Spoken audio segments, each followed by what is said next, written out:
って大体換気扇がついてますよね。ヒートショックの原因の一番重要なことになってるんですよね。お風呂入る時って寒くないですか？なんでお風呂が寒いか。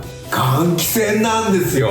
壁に穴を開けてポチッとつけてるだけですよね。外気が逆流してきているんですよ。健康にいいはずがないですよ。こんなの。うちのね、未来志向の家だとお風呂のね、入り口の上が開いてます。脱衣場の上も開いてます。脱衣場のところからリビングの方も開いてます。そうすると何が起こるかっていうとですね、